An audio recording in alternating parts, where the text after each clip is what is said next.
কেড়ে নেওয়ারও একমাত্র অধিকার তার। বাংলাদেশ 24 সালে সেইটা প্রত্যক্ষ করেছে। যারা ক্ষমতায় ছিলেন তারা হয়তো বা ধরে নিয়েছিলেন কিয়ামত পর্যন্ত তারা ক্ষমতায় থাকবে।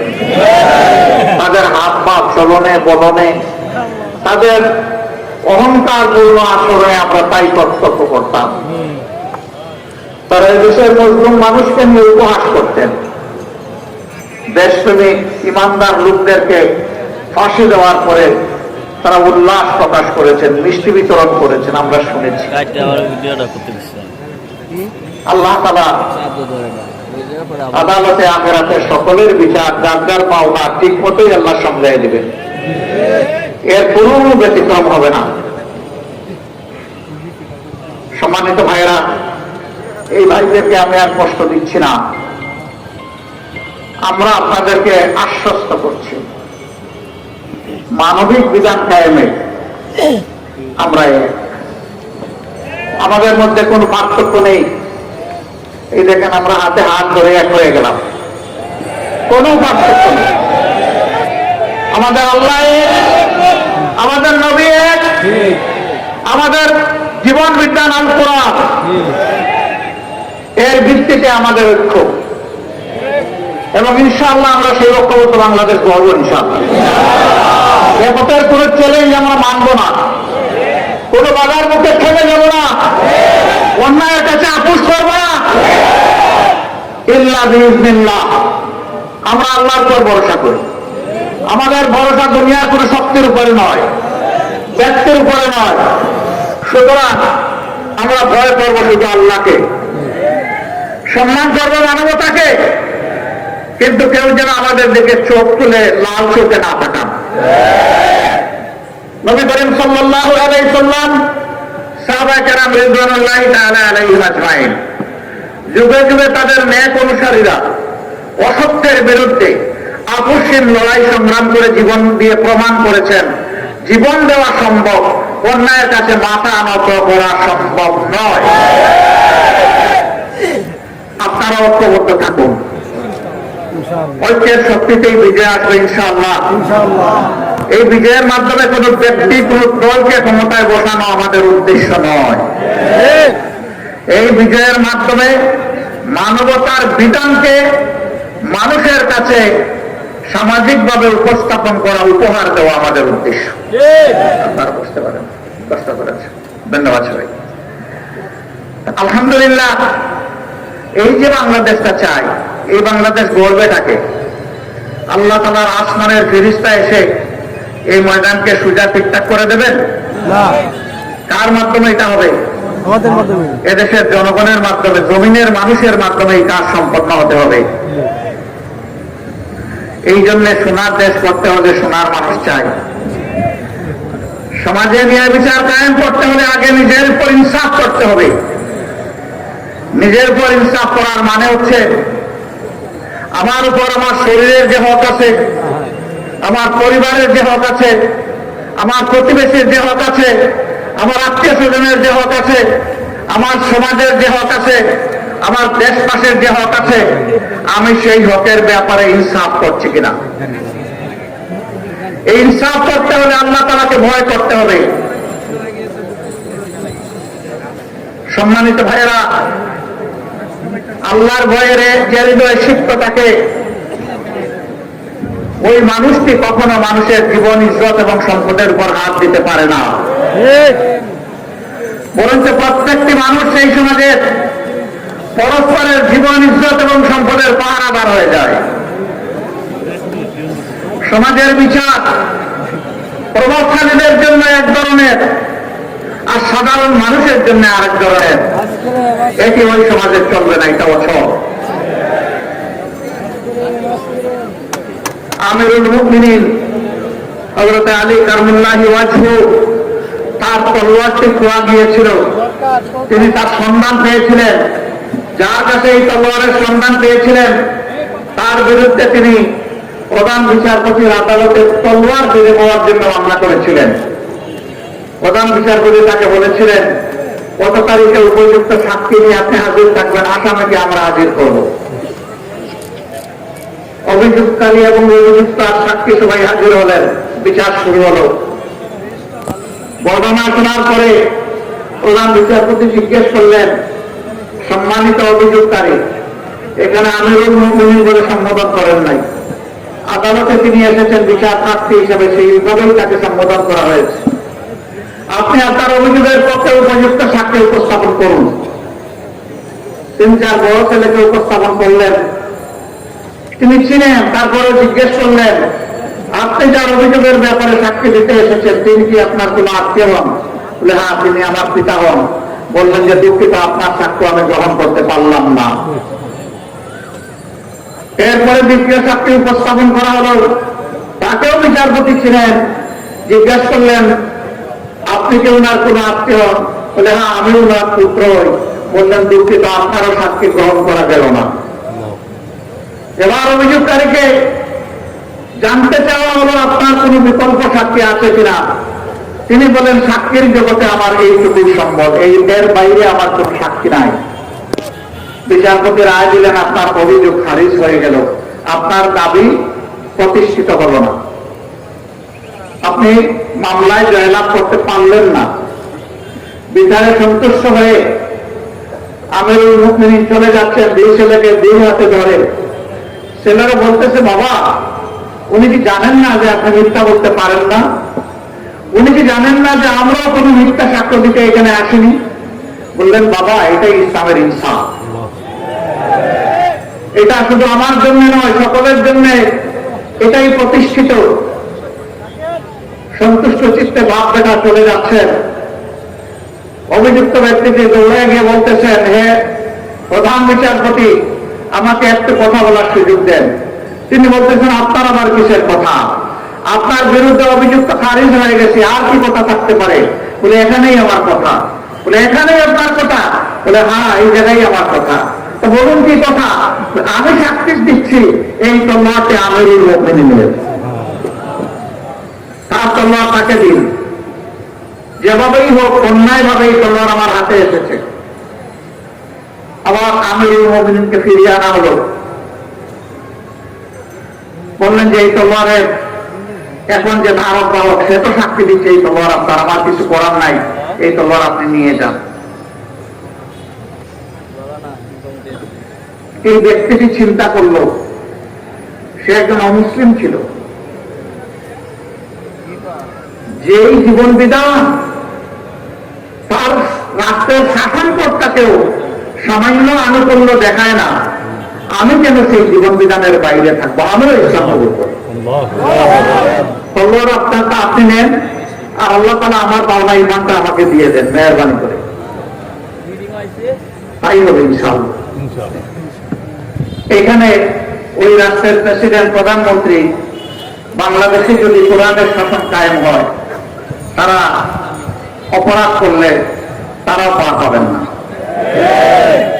এখন বিভাগ গঠন করা হয়েছে।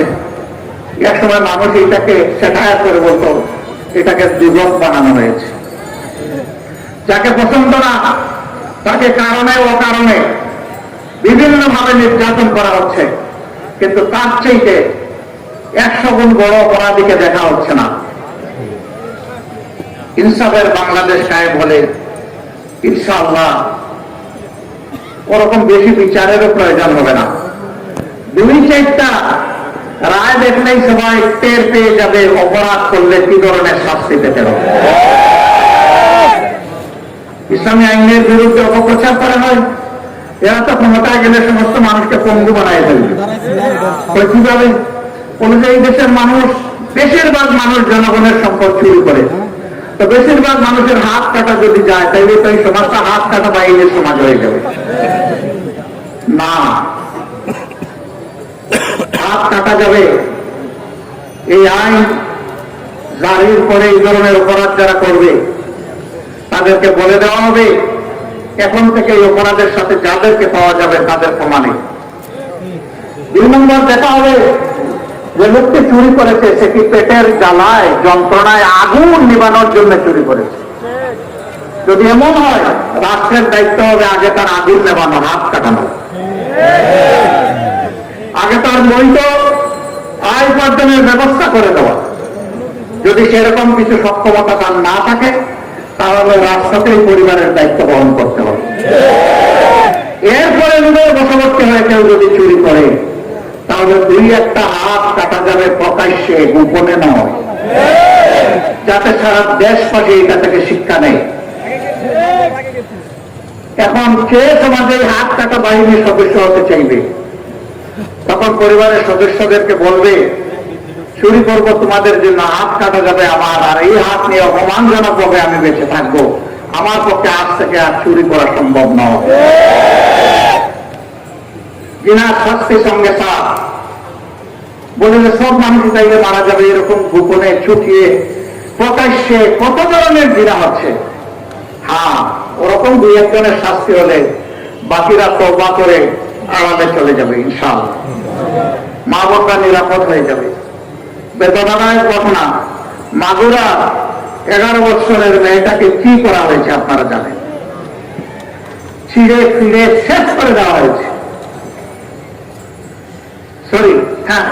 মাগুরা আসমা, আমরা সেখানে গিয়েছিলাম।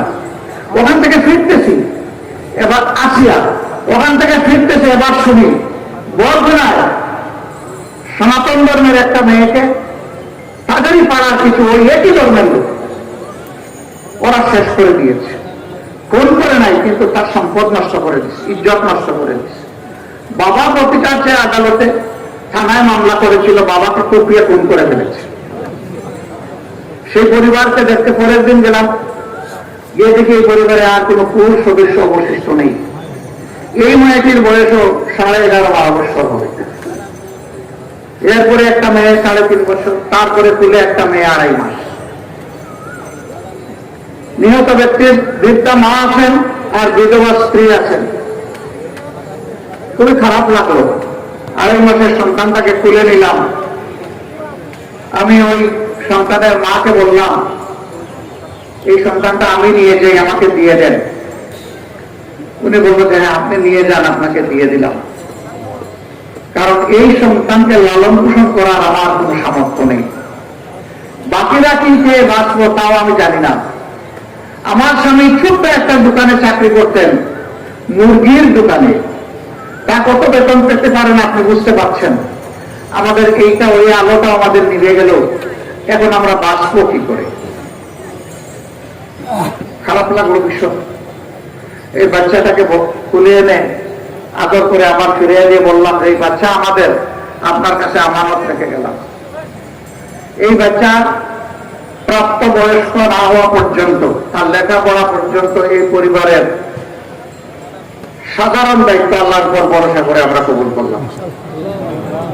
প্রতি মাসের 1 তারিখ আমাদের লোকেরা আপনাদের সাথে দেখা করবে।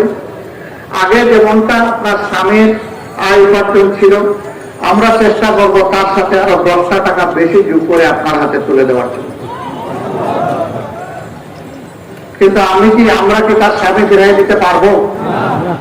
ওই মেয়েগুলা 3টা যে কচি মেয়ে, তাদের বাবাকে ফিরিয়ে দিতে পারবো? আমরা কি ওই বৃদ্ধা মহিলার কলিজার টুকরা সন্তান ফিরিয়ে দিতে পারবো? আমরা পারবো না। সমাজে যদি আল্লাহ সেই আইন জারি হয়, তাহলে সবচেয়ে ভীত সন্ত্রস্ত হলো যারা লাগামহীন এই জীবনে চলতে চায়। তাদের ঘরে কোনো সুখ নেই, সকলের ঘরের সুখকে সাকার করে দিতে যায়, এরাই তার বিরুদ্ধে বেশি চিৎকার করে। কিন্তু 18 কোটি মানুষের দেশে সেদিন আলহামদুলিল্লাহ মায়েরা, বোনেরা, আমাদের মেয়েরা ঘরে, চলাচলে, কর্মস্থলে, সব জায়গায়, প্রাতিষ্ঠানিক জায়গায় ইনশাআল্লাহ সেদিন নিরাপত্তা পাবেন, পূর্ণ নিরাপত্তা ইনশাআল্লাহ।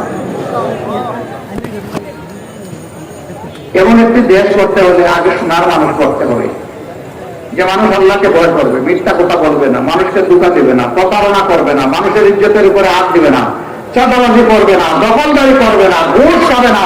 সেই মানুষ ঘরে ঘরে তৈরি করতে হবে ইনশাআল্লাহ। আপনারা নিজেকে কি সেইভাবে নিজেকে গড়ার জন্য আপনারা প্রস্তুত? দেখেন, আমরা কিন্তু কেউ ফিরিস্তা না। ভুল ত্রুটি আমাদের আছে, অপরাধ আমাদের হয়। আল্লাহ তাআলার কাছে নত শিরে তওবা করে আমরা ওয়াদা করব, রব্বুল আলামিন একই ধরনের ভুল আর কখনো করব না। এই অপরাধগুলো যা হয়ে গিয়েছে তুমি ক্ষমা করে দাও, এর কাফারা হিসেবে আমাদের সামান্য নেক আমল থাকলে তা কবুল করে নাও, এবং ভবিষ্যতে আমরা অপরাধে আর এভাবে জড়াবো না।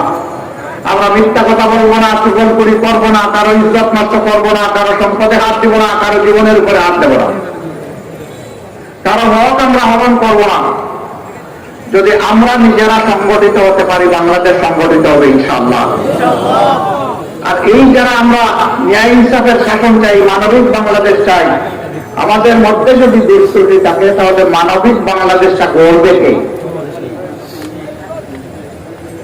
এই জন্য দলমত নির্বিশেষে যারা দেশকে ভালোবাসেন, যারা আল্লাহকে ভালোবাসেন, যারা প্রিয় নবী মুহাম্মদ রাসূলুল্লাহ সাল্লাল্লাহু আলাইহি ওয়াসাল্লামকে ভালোবাসেন, যারা মানুষ হিসাবে দেশের সমস্ত মানুষকে ভালোবাসেন, তাদের প্রতি আমাদের অনুরোধ যে আগে আসুন আমরা নিজেকে গড়ি, ইনশাআল্লাহ তার সাথে দেশ গড়ার কাজও হয়ে যাবে আল্লাহ থেকে। সম্মানিত ভাইয়েরা, কঠিন রোদের মধ্যে আপনারা বসে আছেন, কষ্ট হচ্ছে, বহু লোক আস্তে আস্তে উঠে রাততলায় চলে যাচ্ছেন, এটাই স্বাভাবিক। ঘামছেন, কাম যাচ্ছে, তারপরেও ধৈর্য ধরে কথাগুলো শুনছেন। আল্লাহ তাআলা আপনাদের এই ত্যাগের উত্তম জাযা দুনিয়া এবং আখিরাতে যেন দান করেন।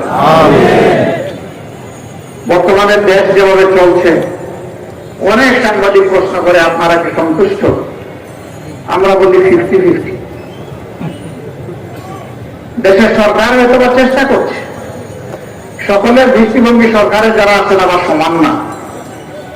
এটা কোন দলীয় নির্দিষ্ট আদর্শের সরকারও না। কেউ কেউ টানে মক্কার দিকে, আবার কেউ কেউ টানে মস্কোর দিকে। এই দুটানা অবস্থায় জাতির মাঝে মাঝে অনেক বড় ক্ষতি হয়ে যায়। মাঝে মাঝেই এই ধরনের কিছু অনাকাঙ্ক্ষিত পরিবেশের মুখোমুখি আমাদেরকে হতে হয়। নারী অধিকার সংস্কারের নামে সম্প্রতি একটি রিপোর্ট জমা হয়েছে। এই রিপোর্টের বেশ কিছু জায়গায় কোরআন এবং সুন্নাহর সম্পূর্ণ খেলাফ কিছু সুপারিশ মানা পেশ করা হয়েছে। আমাদের প্রথম কথা হচ্ছে যে এই কয়েকজন এই সুপারিশ পেশ করেছেন, তারা এই দেশে 9.5 কোটি মায়ের প্রতিনিধিত্ব করেন না। তারা সমাজকে যে জায়গায় নিয়ে যেতে চান, এগুলো বলতেও কিছু কিছু জায়গায় আমার লজ্জা করে, এই জন্য আমি বলছি না। আমরা সেই জায়গায় তাদেরকে নিতে দিব না ইনশাআল্লাহ। এদেশের মানুষের একটা সংস্কৃতি, একটা তাহজিব, একটা তামাদ্দুন আছে। তার বিরুদ্ধে আঘাত দিলে সমাজের পুরা শৃঙ্খলা তছনছ হয়ে যাবে। এটা আমরা মানব না, এটা আমরা মানতে পারি না। আমরা মাননীয় প্রধান উপদেষ্টাকে অনুরোধ করব, আপনি দেশে ফিরে বিলম্ব না করে আগেই কাজটাই বাতিল করেন। আর যদি এরকম কোন কমিশন করতে হয়, তাহলে সকল শ্রেণী, পেশা, দল এবং আদর্শ থেকে মানুষকে দিতে হবে। সেখানে ইমানদার মহিলাদেরও প্রতিনিধিত্ব নিশ্চিত করতে হবে, যারা কোরআন হাদিসের পর্যাপ্ত জ্ঞান রাখেন। তারপরে দেখা যাবে কি আছে, তখন আমরা বিবেচনা করবো, এর আগে নয়। সম্মানিত ভাইয়েরা, দ্রব্যমূল্য রমজানে কিছু সহনীয় ছিল, মানুষ কিছুটা আশ্বস্ত হয়েছিল, ধীরে ধীরে এখন আবার উত্তপ্ত হচ্ছে। আমরা সরকারকে বলবো সেই দিকে নজর দেন। সমাজের শৃঙ্খলা বিনষ্টের যারা কারণ, তাদেরকে পাকড়াও করুন। যারা 15.5 বছর এবং শেষ প্রান্তে এসে জুলাই আগস্টে গণহত্যা সংঘটিত করেছে, তাদের কাউকে আইনের বাইরে রাখবেন না, তাদের বিচার নিশ্চিত করুন। এই বিগত সরকার যে জঞ্জাল 15.5 বছরের সৃষ্টি করেছে, তার পর্যাপ্ত ন্যায়ানুগ সংস্কার সাধন করুন। কালো টাকা এবং পেশি শক্তির থেকে বের হয়ে আসার জন্য সমস্ত মানুষের ভোট এবং সঠিক প্রতিনিধিত্ব সংসদে নিশ্চিত করার জন্য পিআর সিস্টেমের ভোট নিশ্চিত করতে হবে। আমরা শুনতে পাচ্ছি সংসদ 2 কক্ষ বিশিষ্ট করার প্রস্তাব দেওয়া হচ্ছে, নিম্নকক্ষ উচ্চ কক্ষ। মূল কর্তৃত্ব থাকবে নির্বাচকের হাতে, সেটা হবে বর্তমান পদ্ধতিতে। আর উচ্চকক্ষের প্রস্তাবনা করা হয়েছে পিআর সিস্টেমে। উচ্চকক্ষ যদি পিআর সিস্টেমে প্রয়োজন হয় তাহলে নিম্নকক্ষ নয় কেন? একই দেশে দুই পদ্ধতির প্রয়োজন থাকে। দুনিয়ার 62টা দেশ তারা পিআর সিস্টেমে নির্বাচন করে। সম্প্রতি ইউরোপ সফর করে আসলাম, সেই ইউরোপের 26টা দেশের মধ্যে 16টা দেশ পিআর সিস্টেমে নির্বাচন করে। তারা যদি তার সুফল যুগ যুগ ধরে পেয়ে থাকে, এই সুফল থেকে আমরা জাতিকে বঞ্চিত করার আমরা কে? সুতরাং এই অধিকার জাতিকে জাতির হাতে তুলে দিতে হবে। এইটা যারা মানবেন না, মনে করতে হবে তারা হলো বিচার মানি তাল গাছটা আমার। আমরা বলবো বিচার মানুন, রায়ে তাল গাছ যা তার হাতে চলে যাবে, এবং সেই বিচারটা হতে হবে ন্যায় বিচার। সম্মানিত ভাইরা, বর্তমান একটা নির্বাচন কমিশন হয়েছে। তারা বলেছেন ইতিহাসের সবচেয়ে ভালো নির্বাচন নাকি তারা উপহার দিলেন। আমরা তাদের একটু এসিড টেস্ট দেখতে চাই। তারা জাতীয় সংসদের নির্বাচন, যেটা দিয়ে দেশ শাসন হবে 5 বছরের জন্য জনগণের ম্যান্ডেট দিয়ে, সেই নির্বাচনের আগে তারা, জনগণ এখন সাফার করছে স্থানীয় সরকারের বিভিন্ন জায়গায় প্রতিনিধি না থাকার কারণে। স্থানীয় সরকার নির্বাচনটা দিন, আমরা দেখি আপনাদের সদিচ্ছা এবং সক্ষমতা কতটুকু। এটার প্রমাণ আপনারা পেশ করুন। যদি এতে জনগণ সন্তুষ্ট হয়, জনগণের পরবর্তী খেদমতের জন্য জনগণ আপনাদেরকে পূর্ণ সহযোগিতা দেবে। আর এখানে যদি কোনো কিছু ধরা পড়ে, তাইলে জনগণ আপনাদেরকে হলুদ হয় লাল কার্ড দেখায় দেবে। আমরা কোন বিশেষ দল গোষ্ঠীকে সুবিধা দেওয়া কোন ধরনের সুপারিশ আমরা মানব না। আমরা জনগণকে 18 কোটি মানুষকে সুবিধা দেওয়ার যত সুপারিশ আছে তাই মানব। এই জন্য আপনাদের সকলের কাছে আমাদের অনুরোধ, নিজেকে বলুন, ঘরে ঘরে ন্যায় এবং সত্যের আওয়াজ পৌঁছে দিন। জনগণকে অসত্যের বিরুদ্ধে, অপরাধের বিরুদ্ধে সংগঠিত করুন। এটা বিচিত্র নয়, শুধু বক্তৃতায় নয়, হয়তোবা অপরাধীদেরকে দমন করার জন্য সরকারি সংস্থার সাথে সহযোগিতা করে আমাদের সবাইকে রাস্তায় নামতে হতে পারে। তার জন্য তৈরি হন। যা চলছে বাংলাদেশে তার সাক্ষী বাংলাদেশের 18 কোটি মানুষ। অতীতে যা চললো এখনো যদি তাই চলে, তাহলে এত রক্ত গেল কেন, এত জীবন গেল কেন? এখানে শহীদের পিতারা, পরিবারের সদস্যরা এখানে উপস্থিত, তাদের সামনে আমাদের জবাবদিহি কি হবে? এই জাতির কাছে আমরা কিভাবে মুখ দেখাবো? যারা দুনিয়া থেকে চলে গেছে তাদের আত্মা তো আমাদেরকে অভিশাপ দেবে। যারা জীবন্ত শহীদ হয়ে, পঙ্গু হয়ে হাসপাতালের বিছানায় কিংবা নিজের বাড়িতে কাতরাচ্ছে, তাদের কাছে আমাদের জবাবদিহি কি হবে? এই জন্য আমাদের শহীদদের প্রতি সম্মান রেখে, আমাদের বন্ধু আহত ভাই বোনদের প্রতি সম্মান রেখে, তারা যেমন জীবন দেওয়ার জন্য লড়াই করেছে, বাংলাদেশকে জঞ্জাল মুক্ত, পুলিশ মুক্ত, দুর্নীতি মুক্ত, দুঃশাসন মুক্ত বাংলাদেশ করার জন্য আমরা আরেকবার জীবন দিয়ে হলেও লড়াইয়ের জন্য প্রস্তুত হয়ে যাব ইনশাআল্লাহ। অতীতের দুরাচার, স্বৈরাচার, দুর্নীতিবাজ, লুটারাদের থেকে শিক্ষা নিন। আমার সম্মানিত সহকর্মী মতিউর রহমান আকন, তিনি 28 লক্ষ কোটি টাকা বলতে গিয়ে 28 লক্ষ টাকা বলেছেন। তার অন্তরে 28 লক্ষ কোটি ছিল। এই টাকা বাংলাদেশের বাজেটের, বার্ষিক বাজেটের 4 থেকে 5 গুণ। এই টাকা কারা চুরি করেছে বলেন? এখনো কি বয়স সংস্কৃতি আছে? বলে আওয়ামী লীগ করেছে, তাদের দূষণরা করেছে, এবং তাদের সাথে তাল মিলিয়ে প্রশাসনের বিভিন্ন জায়গায় যে সমস্ত জালিমরা ছিল তারাও করেছে। জনগণের এই সম্পদ দেশে ফিরিয়ে এনে জনগণের তহবিলে যোগ করতে হবে। আমরা চাই তা পুরোনো হোক। আমরা ইউরোপিয়ান ইউনিয়নে সেখানে দেশগুলোকে, অথরিটিগুলোকে বলেছে আমাদের টাকা আমাদেরকে ফিরিয়ে দিতে আপনারা সাহায্য করুন। কিছু দুর্বৃত্ত এই টাকা নিয়ে পালিয়েছে, আপনাদের দেশে আশ্রয় নিয়েছে, ওদেরকেও আমাদের হাতে সমর্পণ করুন, ওদের চুরি করা টাকাও আমাদের হাতে সমর্পণ করুন। সম্মানিত ভাইয়া, জুমার দিন আমি আর কথা বাড়াচ্ছি না। আল্লাহ তাআলার কাছে আসুন, আমরা সবাই প্রার্থনা করি, আর অতীতের কথাগুলা রাজনীতিতে নয়, বরঞ্চ নূতন রাজনীতির উত্থান হোক। তরুণ যুবকদের কাছে আমাদের বিনয়ী অনুরোধ, দুনিয়ার সমস্ত পরিবর্তন হয়েছে তরুণদের উপর ভর করে, তাদের বাহুর উপর ভর করে। এমনকি জুলাই আগস্ট বিপ্লব হয়েছে এই দেশে তাদেরই নেতৃত্বে। তোমরা যে আশা আকাঙ্ক্ষা স্বপ্ন নিয়ে জীবন দেওয়ার জন্য রাস্তায় নেমে এসেছিলে, তোমাদের বহু সাথী চলে গেছে, আল্লাহ তোমাদেরকে বাঁচিয়ে রেখেছে। তোমরা এই লড়াই থেকে বিশ্রাম নিও না, যতদিন পর্যন্ত তোমাদের ন্যায্য দাবিগুলো প্রতিষ্ঠিত না হবে। আল্লাহ রাসূল সাল্লাল্লাহু আলাইহি ওয়াসাল্লাম মানবতার দিনও প্রতিষ্ঠিত করেছেন এই যুবকদেরকে সাথে নিয়ে। বাংলাদেশ যুবকেরা, তোমরাও জেগে উঠো, কল্যাণের বিধান কোরআনকে অন্তরে ধারণ করো, আল্লাহ শক্তিতে বলিয়ান হয়ে অসত্যের বিরুদ্ধে রুখে দাঁড়াও। তোমরা হবে আমাদের আগামীর নেতা, আমরা ইনশাআল্লাহ হবো তোমাদের সহকর্মী। এমন একটি বাংলাদেশ গড়ে তোমাদের হাতে আমরা উপহার দিয়ে তোমাদেরকে দেশ এবং জাতির খেদমতের সুযোগ করে দিতে চাই।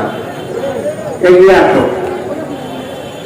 এগিয়ে আসো আল্লাহর দিকে, এগিয়ে আসো সত্য বিধানের দিকে, এগিয়ে আসো ন্যায় এবং ইনসাফের দিকে, এগিয়ে আসো দল ধর্ম নির্বিশেষে সমস্ত মানুষের অধিকার প্রতিষ্ঠান। আল্লাহ রাব্বুল আলামিন আমাদের সবাইকে সেই তৌফিক দান করুন। আমাদের কথাগুলো কষ্ট করে শোনার জন্য সকলকে আন্তরিক কৃতজ্ঞতা জানিয়ে, মহান মৌলার দরবারে শুকরিয়া জানিয়ে, যে সমস্ত বন্ধু সংগঠনের ভাইয়েরা আমাদের সাথে এসে